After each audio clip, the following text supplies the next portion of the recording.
Thinking of exiting your business or taking on a private equity partner to help you grow faster? BizNexus has you covered. Tap into our network of thousands of best-fit investors, acquirers, and proven M&A advisors, and we'll help you begin the relationship confidentially on your terms, your timeline. Learn more at biznexus.com.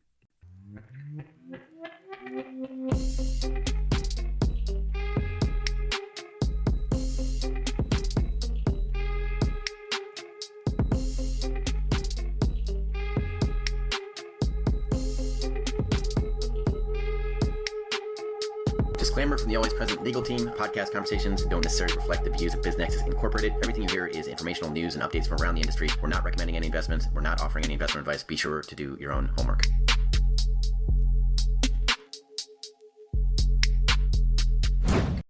Welcome to the Deep Dive. We're here to plunge into complex topics and, well, get you informed fast.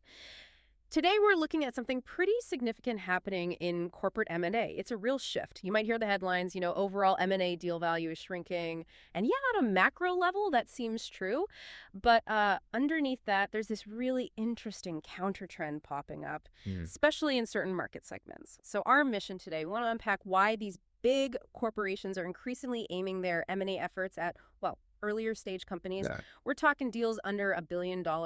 Essentially, they're moving right into the lower middle market. We're pulling insights from some great sources for the brand new McKinsey M&A annual report for 2025, and also some really valuable stuff from InGEn customer discovery. We'll try to shed some light on the strategy, the implications, and the real operational hurdles that come with this trend. Okay, so let's dig into this. That McKinsey report, the 2025 one, it has a statistic that really jumps out. Even while total M&A value is down overall, corporate involvement in these early stage deals, it's actually rising distinctly. It really does feel like the big fish are, starting to swim in totally new ponds. That's a perfect way to put it. That nuance is just so critical right now. We are definitely seeing corporates getting much more involved in M&A deals under that $1 billion mark. And, this isn't just a small tweak. It's a pretty significant shift into territory that looks a lot more like venture capital or growth equity. And you see it especially with industrial and strategic buyers. Historically, they were all about the big, mature targets. Right. Much larger deals. Exactly. So why the change? What's pushing them? Well, it seems compelling. There's way more pressure now for these corporations to cover the full deal continuum, meaning they feel they have to engage with companies at all stages, startups, growth stage, not just the established players they used to focus on. So it's not just about grabbing market share from a direct competitor anymore? Not primarily, no. Yeah. It's really becoming about getting strategic access to cutting-edge tech, new capabilities, and that stuff is often bubbling up in these smaller, earlier stage companies, particularly in that lower middle market space. Okay, so strategically, it makes sense. You have to follow the innovation. Got to go where it is. But I can just imagine the shift hasn't been, super smooth sailing for those traditional corporate M&A teams. What kind of practical problems are they hitting right away? Oh, you've hit a huge point there. Yeah. Yeah, this shift has absolutely created a kind of a bottleneck. For these early stage deals specifically, unlike the big acquisitions, these smaller deals often need much faster timelines. Much faster. And crucially, they need a completely separate diligence process, something more agile. Right. And most traditional corporate M&A departments, they just aren't built for that speed or that type of evaluation. Yeah. It really is like asking a giant battleship to suddenly maneuver like a speedboat. A different skill set. That's a great analogy. Okay, so they can't always just buy these companies outright easily. Are there other maybe clever strategies these corporates are using, ways to engage with this emerging tech and maybe de-risk things a bit in this new territory? Yeah, absolutely. And what's really fascinating here is that this focus on emerging tech isn't just about buying companies outright. Not anymore. Corporates are increasingly turning to what the sources are calling alliance and joint venture deals, JVs, right? They use these to sort of test the waters, to validate the emerging technologies first. Oh, okay. It reduces the risk quite significantly before they have to commit to a full acquisition. Yeah. It's like dating before marriage, basically. Makes sense. And our sources actually break this down, which is really helpful. They highlight 3 distinct types of these alliance deals. Each one seems to have its own strategic edge, especially for this earlier stage tech. So first up, You've got minority investments or joint ventures. This is where a corporation takes a partial stake, maybe sets up a co-owned entity. It lets them really feel things out, check the alignment, see if there's a long-term fit with the target. It's a pretty low-risk way to learn together, which seems super important when the tech or even the market fit is still, developing. Okay, then the second type, commercial partnerships that come with acquisition rights. Now, this one seems really smart. It gives the corporation immediate access to a solution, maybe a piece of tech they need now, but it also has this built-in option to acquire it later if it proves successful. Yeah, like a trial period. Exactly. A trial for the tech with a clear path to own it if it actually works out. And then the third one, build-to-buy collaborations. Here, companies actually co-develop something from a very early stage, like right from the start. But the understanding, the intention, is that the corporation will take full ownership once the tech or the concept is really proven out, ready for scale. That's almost like commissioning a custom solution that's designed for acquisition from day one. And if you step back and look at the bigger picture here, these alternative strategies, they aren't just like niche tactics anymore.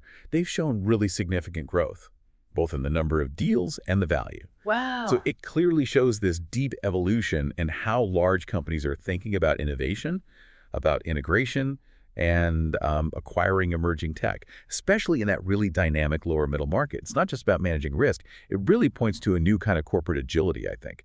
Moving away from just huge monolithic acquisitions towards more of a portfolio approach, they're recognizing that, hey, innovation often happens outside our traditional walls. Right. So, okay, let's bring this back to the people on the ground. If you're listening and you're on a corporate M&A team or maybe in strategy, what does all this actually mean for your day-to-day? Because it sounds like it's not just about adding smaller deals to the pipeline. This shift must be creating some pretty significant internal headaches, right? What's the core issue they're facing? The core problem, and this came through really clearly in the InGEn customer discovery work, is basically this mismatch. These corporate M&A and strategy teams are suddenly expected to evaluate early-stage companies, pre-IPO startups, which are, fundamentally different animals than mature companies. Totally different. But they're expected to do this without any corresponding changes to their team size, their internal processes, or, critically, their specialized expertise. This just creates huge bandwidth constraints, massive, and it makes it incredibly difficult to vet what the sources aptly call tech noise. Separating the real breakthroughs from just the hype. Tech noise, I like that, yeah. It can lead to this kind of strategic paralysis, really undermining their ability to lock down those future capabilities they need. And what are the direct consequences? What happens because of those constraints?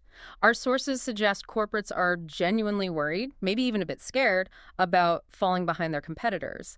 But at the same time, they feel like they lack visibility. They can't clearly see the critical emerging tech or how their peers are actually engaging with it. Exactly. It's a massive blind spot. And it directly impacts their long-term competitive position. And it raises that crucial question, right?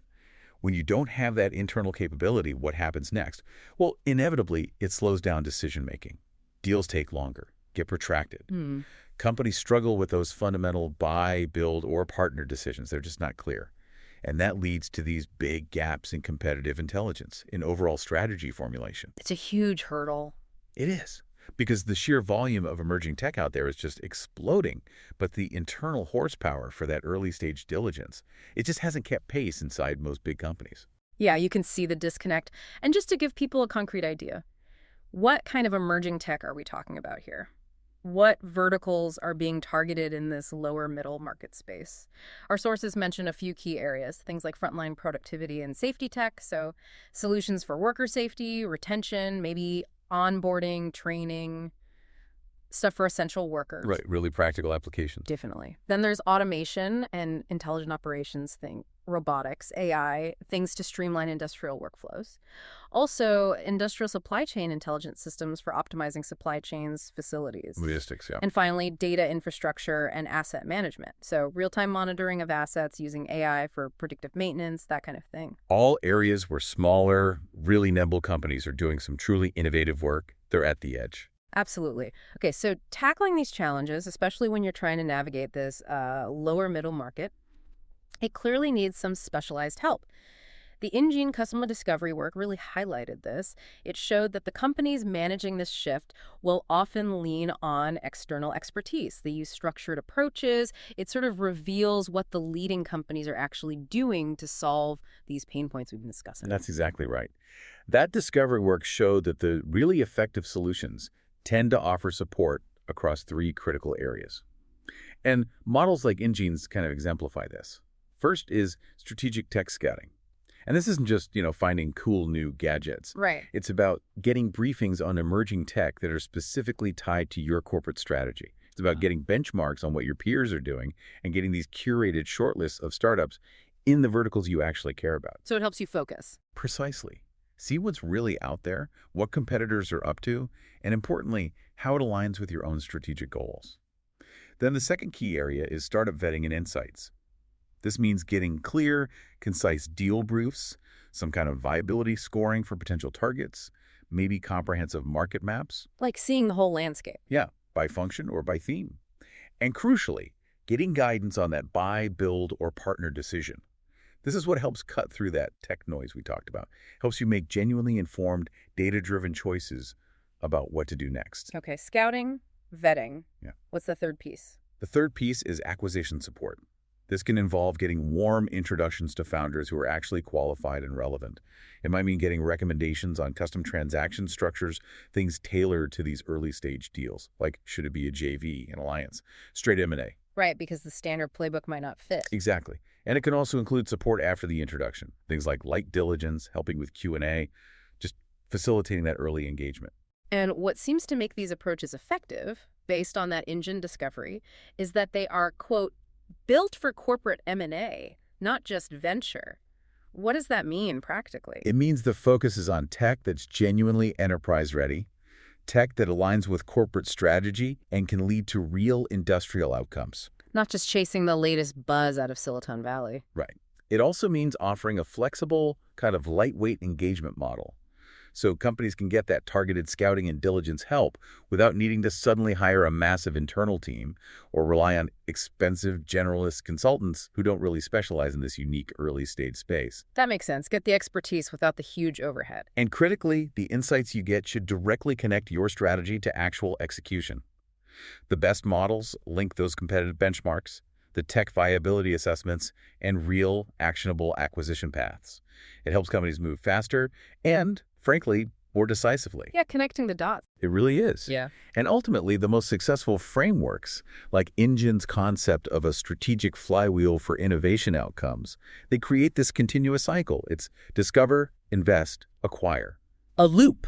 Discover, invest, acquire. Which leads right to their core idea. Strategic insight today, smart growth tomorrow. It's all about building an integrated, ongoing approach to innovation that actually delivers tangible results. Okay, so let's try and wrap this up. Quick recap of our deep dive today. We've definitely seen this undeniable shift. Corporate M&A is moving decisively towards earlier stage deals into that lower middle market. It's really changing the game for big companies. No question. We've also seen how they're getting smarter about it, using strategic alliances more and more as a way to test things out, integrate new tech, and lower the risk. Yep, those JVs and partnerships are key. And we've really dug into the internal challenges corporations are facing as they adapt. Bandwidth constraints, vetting that tech noise, strategy blind spots. Big hurdles. And how specialized support is becoming pretty essential for navigating all this complexity. It really seems clear that if organizations want to stay competitive, want to genuinely innovate, they absolutely need to understand these trends. And they probably need to seriously consider getting specialized help to handle the complexities of emerging tech. The old M&A playbook. It just doesn't cut it anymore for securing those future capabilities. So here's a final thought to leave you with, something to maybe mull over. Given this really profound shift we've talked about towards smaller deals, earlier stages, these diverse partnership models, how might the very definition of corporate M&A itself keep evolving? Could it be moving away from just being about massive, infrequent acquisitions towards something more like a continuous relationship-driven engagement with that lower middle market? That's a fascinating question. A more ongoing dialogue, maybe. Yeah. It's a thing to think about. Well, thank you for joining us on this deep dive. If you do want to learn more about some of the solutions we touched on, particularly how InGEn helps corporate M&A and strategy teams with exactly these kinds of challenges, you can check them out at ingeen.vc. We'll catch you next time on the deep dive. Acquiring a business? BizNexus simplifies it. Access thousands of updated opportunities in our DIY marketplace or supercharge team sourcing with OmniSource, your all-in-one platform for on-market, off-market, and coming-soon deals. Scale smarter today. Learn more or book a demo at www.biznexus.com.